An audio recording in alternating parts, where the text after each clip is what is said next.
Voice of Indonesia. Dari Indonesia untuk dunia.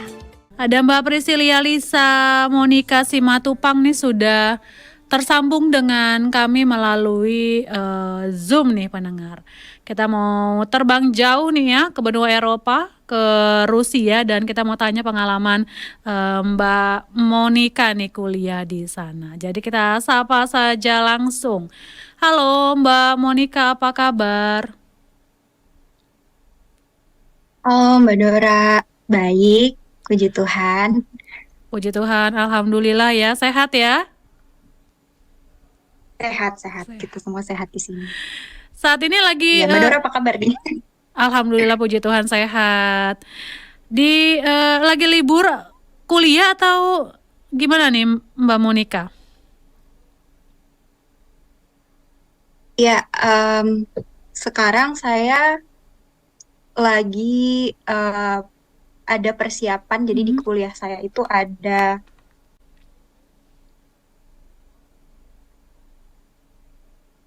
Halo? Ya, ada apa di kuliahnya Mbak Monica? Oh, jadi sekarang di kampus itu ada persiapan perang atau wajib militernya buat cowok-cowok Rusia nih. Kita diliburkan yang perempuan-perempuannya begitu. Oh, jadi ada wajib militer. Jadi yang perempuannya diliburkan, yang laki-laki tetap masuk? Yang laki-laki tetap masuk, mereka persiapan militer. Jadi nanti diajarin bagaimana cara memegang senjata, memakai senjata, dan lain-lain begitu. Tapi ini serius Mbak, warga negara asing juga wajib militer? Enggak, jadi memang untuk warga negara Rusia aja Mbak ya. Gitu. Oh, jadi pelajar asing yang laki-laki berarti ikut libur juga dong? Ikut libur juga, pelajar asing yang laki-laki ikut libur. Okay. Aku tadi kaget, aku pikir teman-teman kita pelajar Indonesia nih yang laki-laki di sana ikut wajib militer juga. Enggak Mbak, buat yang Rusia aja. Iya, itu programnya berapa lama? Liburnya berapa lama? Cuman hari ini aja, jadi mereka dibagi per jurusan nih. Nah, kebetulan jurusan saya hari ini, setiap hari Rabu, setiap minggu kami yang perempuan dan warga negara asing diliburkan karena mereka persiapan militer gitu. Jadi setiap hari Rabu libur ya, wah seru banget ya. Bisa, tapi bisa jalan-jalan kan tetap ya, kemana-mana masih aman kan ya? Masih aman. Gak deg-degan soalnya. Soalnya kalau berita-beritanya kan di tanah air tuh udah simpang siur gimana gitu, heboh begitu ya. Jadi mau konfirmasi langsung nih ke Mbak Monica kan, berarti aman ya. Tapi ada jam malam nggak sih di sana Mbak? Kalau di kota saya sih belum ada jam malam, nggak ada jam malam Mbak. Jadi memang bebas. Ini teman yang saya dengar dari kota lain juga nggak ada. Oke, aman ya. Mbak Monica di mana? Di Moskow? Enggak, saya kebetulan di Tomsk, jadi itu bagian Siberia, jadi jauh dari Moskow. Kalau dengar Siberia itu kayaknya dingin gimana gitu ya, dingin ya? Dingin, iya dingin banget Mbak. Hari ini kayaknya -30 ya, kalau nggak kan? salah. Dingin Makanya sekali. aku ingatnya tuh kalau Siberia tuh beruang ya. Beruang Siberia. Beruang Saya belum Siberia. pernah lihat sih. Serius? Nggak ada, lewat-lewat itu nggak ada ya? Iya, ada, nggak semua menakutkan gitu. Atau di zoo-nya, di kebun binatangnya juga nggak ada ya? Di zoo-nya ada pastinya, di kebun binatang pasti ada beruangnya, tapi saya belum pernah ke sana kebetulan. Iya. Ya karena kalau dengar Siberia tuh langsung ingat, oh iya ada beruang Siberia yang besar banget itu. Dan ini di kota Tomsk ya, bener nggak sih saya nyebutnya Tomsk ya? Iya, Tomsk. Di universitas apa Mbak jurusannya? Iya, saya di universitas namanya Tomsk Polytechnic University. Jadi kalau disingkat TPU, tempat pemakaman umum Tomsk Polytechnic University. Lucu ya. Dan saya mengambil jurusan Geological Exploration Technology. Kalau bahasa singkatnya geofisika. Tahun kedua. Udah tahun kedua di sana. Gimana? 2 tahun. Seru nggak, Mbak Monica? Aduh. Kayak susah ya jawabnya ya. Kalau seru gimana ya Mbak, pastilah ada Mm-mm. romansa berkuliah di Mm-mm. Rusia itu berbeda gitu. Mm-mm. Jadi memang banyak ups and downs-nya, Mm-mm. cuman ya puji Tuhan bisa jalani sampai sekarang. Saya bertahan sampai sekarang itu Mm-mm. mantep. Mm-mm. Ups and downs-nya apa nih? Mungkin pengalaman serunya apa, terus yang bikin down-nya tuh apa? Kalau dari down dulu kali ya, Mm-mm. Mm-mm. kayaknya lebih Kayak lebih gampang gitu banyak ya. nyari down. Jangan-jangan lebih banyak Iya, downs-nya ya. enggak. Gini Mbak, jadi kalau downs-nya itu memang pertama kali datang itu saya juga udah kemakan stereotip dari Mm-mm. Indonesia. Mm-mm. Jadi stereotip orang Indonesia ke Rusia itu adalah orang Rusia itu keras, kaku, dingin, ya kan sama seperti cuacanya, sama seperti klimatnya gitu, klimatnya di sini. Nah, dan ketika saya datang itu benar adanya. Jadi waktu di bandara pertama kali itu kita di bagian imigrasi nggak ada yang senyum sama sekali. Semua strict, semua kaku, sedingin cuacanya. Mereka juga kita dikasih di satu ruangan untuk menunggu, ada yang menangis, ada yang apa gitu karena saking ketakutannya gitu kan. Dan karena memang mereka ketat gitu kan. Terus mereka juga jalannya cepet, semuanya cepet, di kasir cepet, semuanya cepet. Jadi saya agak keteteran nih waktu pertama kali belanja di sini. Wah, kok saya nggak dikasih plastik? Wah, kenapa belanjanya nggak dimasukin ke plastik gitu? Jadi saya bingung sendiri gitu. Terus yang selanjutnya bahasanya, memang bahasa Rusia itu termasuk bahasa yang sulit, banyak gramatikanya atau grammarnya banyak. Jadi saya harus belajar lagi. Itu bagian downs-nya sih. Kalau bagian up-nya, apa ya? Di sini seru.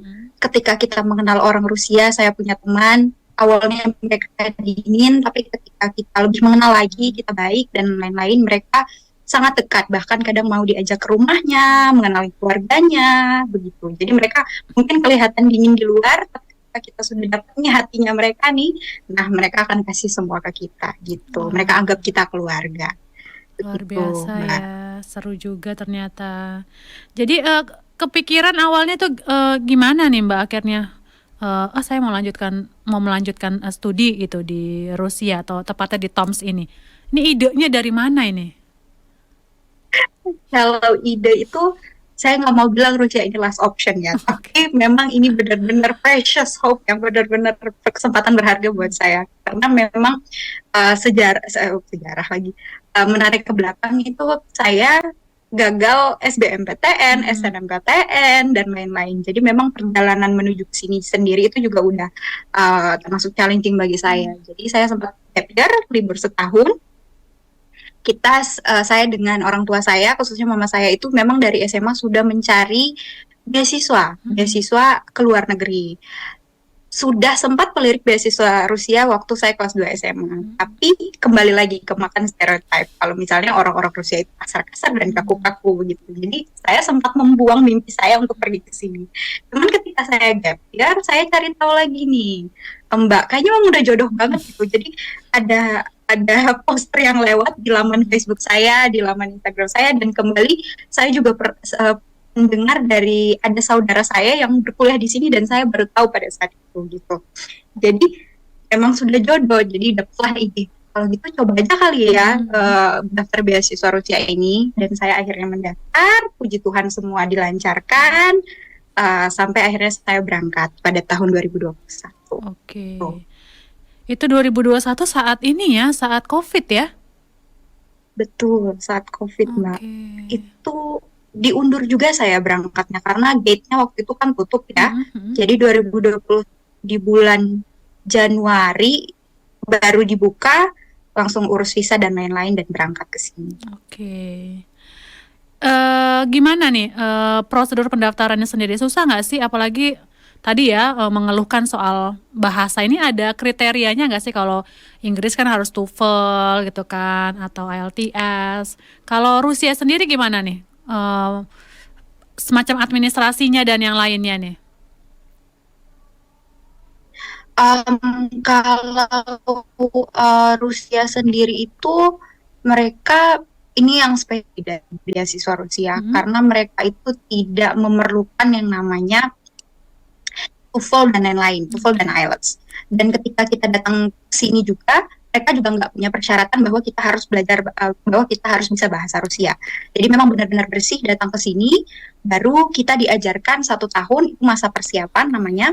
Kita akan diajarkan belajar bahasa Rusia di sana, gitu, selama 1 tahun. Ya nggak sampai setahun sih, 10 bulan gitu, Mbak.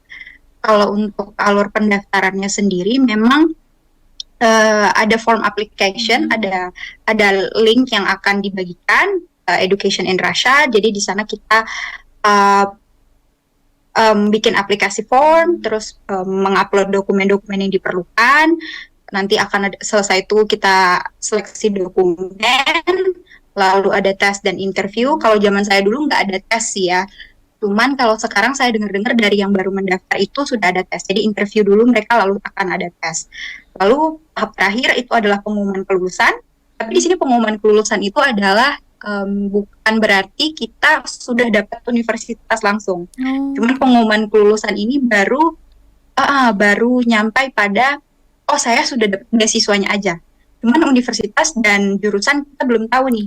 Kita ditempatkan di mana belum tahu. Nah, setelah pengumuman kelulusan baru ada yang namanya pengumuman universitas. Nah, itu biasanya berjarak 2 bulan dari pengumuman kelulusan kalau zamannya saya gitu. Jadi nanti di aplikasi yang pertama kali kita buat diberikan pemberitahuan atau surel bahwa Anda akan ditempatkan di universitas ini. Oke. Jadi universitasnya kita pilih, ini ada 6 universitas. Nah, dari 6 itu nanti kita akan dapat yang mana. Gitu, Mbak. Jadi di awal kita tidak memilih langsung ya universitasnya ya, tapi mereka yang memilihkan. Enggak, kita tetap milih. Kita tetap milih. Waktu kita bikin application form itu kita tetap milih 1 jurusan, tapi 6 universitas, Mbak. Oke, jadi 1 jurusan yang ada di 6 universitas tersebut ya, tapi kita nggak tahu akan masuk di mana begitu. Benar, Wow. gitu. Dak-dikduk juga ya. Deg-deg, iya benar, Mbak. Ada yang lama banget tapi universitasnya. Maksudnya Ada yang kan Mbak Monica nggak akan kepikiran juga kan dapat di Tomsk ini yang dekat Siberia ini kan, berharapnya tuh ya di Moskow lah atau di Saint Petersburg ya, yang kita kenal lah gitu ya. Kepikiran nggak sih bakal ditempatkan di situ? Nah, kebetulan nih Mbak, saya memang benar-benar udah bertujuan mau datang ke Tomsk. Jadi iya, jadi pilihan pertama saya dari 6 universitas itu memang Tomsk Polytechnic University itu memang pilihan pertama saya. Begitu. Jadi kalau ke Saint Peter sama Moskow itu kedua dan ketiga gitu. Jadi ya jadi justru itu pilihan pertama ya. Karena kalau orang awam kan mikirnya yang kenal-kenal dulu lah ya gitu kan. Ya yang Moskow dulu lah, atau maksudnya kota-kota yang kita kenal begitu kan. Ini Tomsk di mana gitu kan, di kota apa, aduh jauh gitu kan, pikirannya pasti udah jauh ya. Aduh di Siberia dingin apa gimana gitu kan. Tapi kenapa memilih Tomsk dibanding yang lain ya, pasti kan ada sesuatu nih Mbak Monik.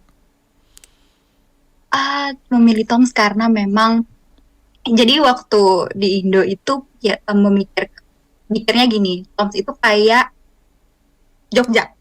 Jadi untuk Studentski Gorod ke kota buat students, buat pelajar. Jadi saya tertarik justru kan karena pasti dan katanya biaya hidupnya di sana murah. Terus biaya hidup di sana murah, untuk students juga nyaman, asramanya juga bagus dan lain-lain. Terus katanya mobilitas ke kampus nih, saya nggak perlu naik bus dan lain-lain, bisa jalan 15 menit, 10 menit begitu. Nah, saya tertarik karena buat saya lebih nyaman begitu, Mbak. Jadi yang akhirnya ya udah di Tomsk saja. Sementara saya dengar kalau di Moskow dan Petersburg kan kota-kota besar, Mbak. Saya justru pulang tertarik dengan kota besar karena rame dan pastinya butuh kalau ke universitasnya butuh waktu yang cukup lama begitu. Makanya kita memilih. Ya juga. Ya tergantung ya, itu kan pilihan masing-masing ya. Ada yang sukanya tempatnya yang agak sepi, yang nggak macet, yang nggak rame orang. Ada justru yang sukanya yang rame, yang semua fasilitas ada, tinggal kemana gampang. Ada yang berpikir seperti itu ya. Dan ini sepanjang tahun di sana dingin kan, Mbak? Aku random banget ya pertanyaannya, kan aku mikirnya Siberia tuh dia sepanjang tahun dingin loh. Iya, iya, iya. Ini stereotip lagi nih. Iya, stereotip lagi Ini ini penting harus diluruskan ya. iya, stereotip. Iya, harus diluruskan nih. Nanti sampai Siberia difitnah terus katanya. Iya. Kalau dinginnya memang sebenarnya ada bagian panasnya juga. Jadi saya kan selama di sini sudah 2 tahun ya Mbak, saya sudah merasakan panasnya Siberia. Dan itu di bulan sebenarnya nggak tentu sih, cuman memang paling dekatnya itu Juni, Juli, Agustus itu panas, itu musim panas. Nah kalau sudah September mulailah dia dinginnya, tapi belum turun salju. Jadi salju itu mulai dari bulan, kalau tahun ini kalau saya nggak salah berapa November sampai sekarang pun masih salju. Jadi kita tunggu kapan salju ini meleleh dan memang benar-benar kita Habis bisa ya? melihat rumput ya habis, benar-benar habis. Cuman kalau panas di sini juga, summer di sini juga cukup panas sih Mbak, kayak 34 derajat itu udah kayak sama kayak di Indo. Sama ya, tapi sayangnya cuma 3 bulan ya, Juni, Juni, Juli, Agustus. Iya, 3 bulan. Iya, maklum, Ya, paling nggak 3 bulan itulah ya. Iya, karena kan biasanya maklum lah orang Indonesia kan yang sepanjang tahun panas gitu, kalau nggak ngelihat matahari itu agak rungsing ya, agak galau-galau gimana gitu kan. Ngalamin juga nggak Mbak? Bener-bener.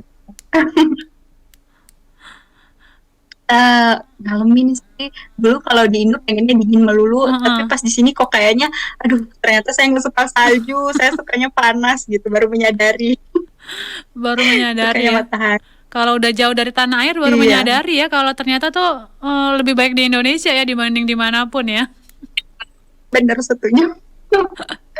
Indonesia tanah airku emang. Iya benar. Lalu untuk adaptasi itu kan tadi kan ngobrolin adaptasi cuaca ya. Kalau untuk makanan aman ya? Kalau makanan puji Tuhan sih aman ya. Dulu waktu pertama kali datang memang pernah nyobain KFC di sini. Waktu pertama kali datang nyobain KFC langsung kurang garam gitu. Jadi kayak nggak berasa, terus nggak pakai nasi kan ya KFC-nya. Kurang micin kali Mbak. Bukan garam, micin kali. Kurang micin. Iya, kurang micin memang ya. Itu di Indo udah kebiasaan micin. Nah itu di sini nggak ada nasi ya. Kalau saya kan ya orang Batak kebetulan, jadi memang nasi itu adalah makanan pokok saya. Gak makan nasi kayaknya nggak rasanya cium-cium perut aja gitu. 3 kali sehari ya. Kalau bisa 4 kali. 4 kali bener. Bener Mbak ya gitu. Tapi pas sampai di sini ya dijalanin sih cocok-cocok aja sih. Nggak ada hal-hal yang ini kalau soal makanan gitu. Tapi untuk toko-toko Asia bisa ya atau banyak ya di sana ya? Toko Asia ada di sini. Benar Mbak. Biasanya toko-toko dari Vietnam atau toko Cina ada kok. Ada. Berarti beras aman lah ya, ada ya. Mungkin harganya kali yang mahal ya? Iya, beras harganya mahal. Kalau mahal sih dibilang saya di sini 70 rubel itu setara dengan ya kita bilang 14.000 ya. Itu 900 gram, 800 gram berasnya gitu. Soalnya harga beras di sini. Di tanah air beras lagi mahal, Mas, Mbak. Oh, iya saya dengar dari mama. Lagi mahal. Orang lagi ngantri beli beras nih soalnya. Jadi 70 rubel ya di sana ya. 14.000. 70 ribu itu 1 kilo maksudnya? Enggak, 800 gram. 70 rubel. Alah, lumayan ya. Kirain udah 1 kilo, cuman 800 gram ya. Itu harganya 14.000 ya. Di tanah air itu yang biasa aja udah 15.000 1 kilo harga beras.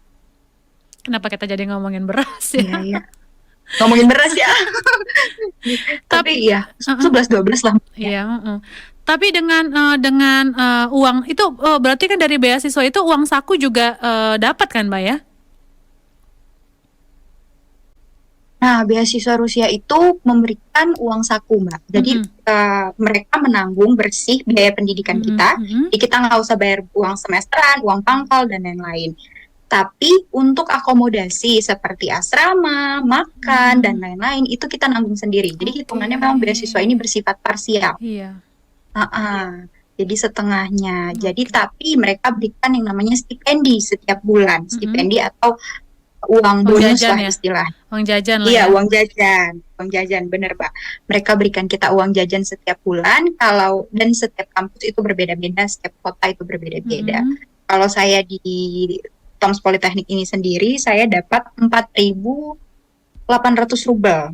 Itu sekitar 4.800 rubel itu sekitar 960.000 mungkin ya, sekitaran segitulah kalau dikonversikan. Cukup Mbak buat jajan? Jajan? Cukup. Kalau jajan sih sebenarnya enggak sih ya, Mbak. Jadi uang beasiswa ini saya alokasikan untuk bayar uang asrama aja. Jadi setelah uang beasiswa masuk, kita tahu nih uang beasiswa masuk 10 menit kemudian udah hilang. Udah berterbangan semua. Oke, jadi ini jadi asramanya itu bayar justru ya, si dorm ini bayar ya. Benar. Tapi letaknya nggak jauh dari kampus, jadi nggak perlu transportasi lagi ya. Lumayan mengirit transportasi kan? Benar Mbak, kita nggak perlu. Jadi saya kemana-mana jalan 10 menit, 15 menit gitu, menghemat transportasi. Oke. Oh berarti ini Mbak Monica masih menerima kiriman uang ya dari tanah air ya? Benar sekali, masih pakai beasiswa mama papa orang tua juga ya. nih. Berarti ini nih ada target ya, bisa kalau ada beasiswa dari orang tua ada target harus cepat-cepat lulus nih. Iya kayaknya ya. Iya. Lalu nih, kalau ada teman-teman di luar sana nih, Mbak yang tertarik untuk kuliah gitu di Rusia, step-step apa? Mungkin step-step simple ya yang bisa mereka lakukan nih ya, untuk bisa mewujudkan impian mereka, mungkin bisa kuliah di Rusia. Itu kira-kira Mbak mau kasih tips apa nih buat mereka? Kalau tips saya, menurut pengalaman saya ya, yang sudah saya jalani dan teman-teman saya, tips untuk kuliah di Rusia itu adalah yang pertama memang mereka konsentrasi pada kesiapannya kita. Jadi pas wawancara itu memang mereka sangat melihat kesiapan kita. Dan kalau dari sisi dokumen itu mereka mau melihat motivation letter dan research atau abstraknya kita. Mereka sangat konsentrasi di motivation letter kita. Jadi kemarin saya dari sesi seleksi dokumen dulu, motivation letter kita dinilai nih, minatnya kemana, memang benar-benar nggak kamu tahu apa itu Rusia, benar-benar nggak kamu tahu jurusanmu itu apa gitu, benar-benar nggak kamu meminatinya. Cuman ada tips bahwa jangan terlalu flowery atau jangan terlalu lebay. Jadi kalau lebay pun mereka akan merasa, aduh lebay banget gitu ya. Iya, jadi enak kan, tapi apa adanya aja gitu, apa adanya aja. Kalau saya di motivation letter saya jujur, memang saya sempat menyombongkan ya, mungkin kalau yang punya prestasi silahkan disombongkan. Di motivation letter itu jadi kesempatannya kalian untuk nge-branding diri kalian gitu. Terus yang kedua itu adalah wawancara. Nah, di wawancara saya kebetulan disarankan oleh senior-senior saya waktu itu untuk memakai bahasa Inggris. Karena katanya pihak PKR-nya atau Pusat Kebudayaan Rusianya itu memang tertarik kepada kandidat yang bisa berbahasa Inggris waktu itu. Cuman itu bukan jadi suatu masalah karena teman-teman saya juga ada yang tidak memakai bahasa Inggris, memakai bahasa Indonesia, mereka juga meluluskan mereka, dan itu nggak jadi poin yang maksudnya yang sangat krusial lah gitu. Tapi memang kemarin saya memakai bahasa Inggris dan puji Tuhan diterima begitu. Oke, itu sih tipsnya. Dan jangan malas baca sih gitu Mbak. Jadi harus terus cari informasi, jangan menunda-nunda untuk upload dokumen kayak gitu.